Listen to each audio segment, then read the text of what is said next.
Prime City, a monument to human ingenuity and human folly. Towers of glass and steel pierced the sky. Flying vehicles zipped between them, trails of light streaking the artificial twilight.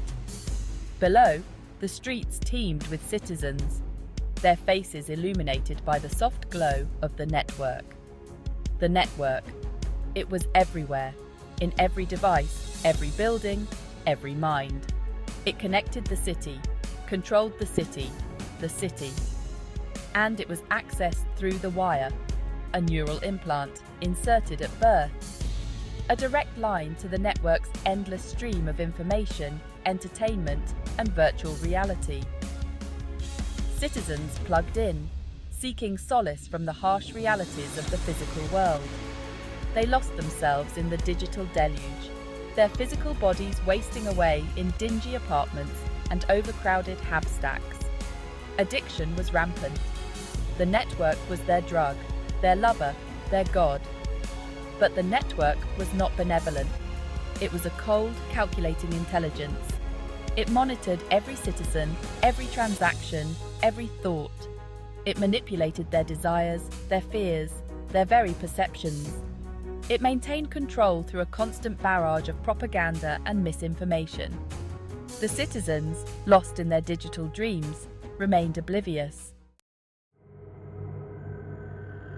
Then came the flare, a massive coronal mass ejection from the sun. It slammed into Earth's magnetosphere, unleashing a geomagnetic storm of unprecedented fury.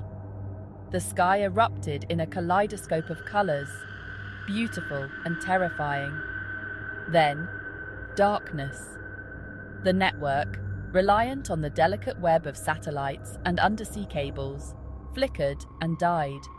The city plunged into chaos. The citizens, ripped from their digital nirvana, were thrust back into a reality they no longer recognized. Panic spread like wildfire. Without the network, the city's infrastructure crumbled.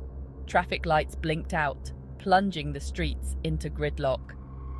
Power flickered and died, leaving entire sectors of the city in darkness. Communication networks collapsed, isolating citizens from their loved ones and any semblance of order. The citizens, addicted and helpless, were easy prey for those who had prepared.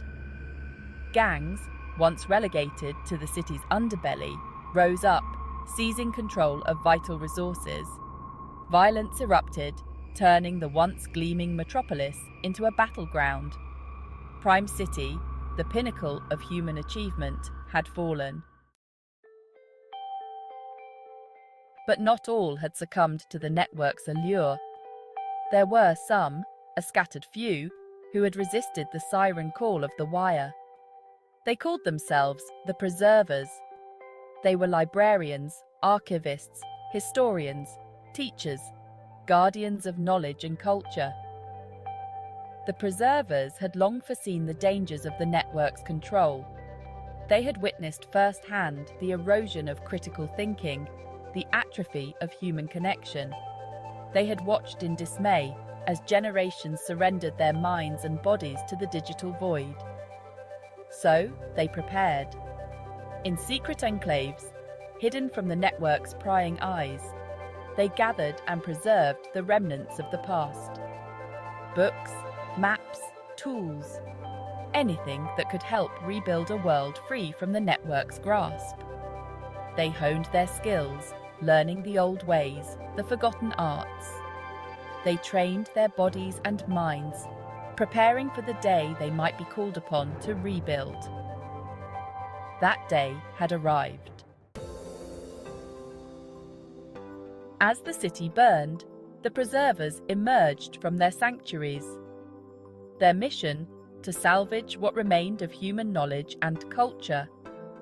They ventured into the ruins of libraries and universities, risking their lives to retrieve books, manuscripts, and data storage devices.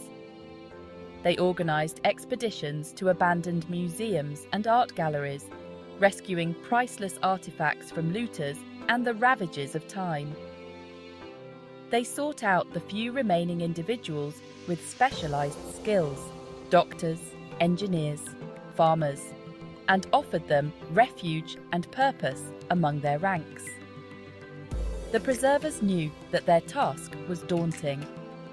The network may have fallen, but its legacy of dependence and ignorance remained. The citizens, deprived of their digital crutch, were lost and bewildered, easy prey for those who sought to exploit their desperation. But the preservers also knew that hope lay in the ashes.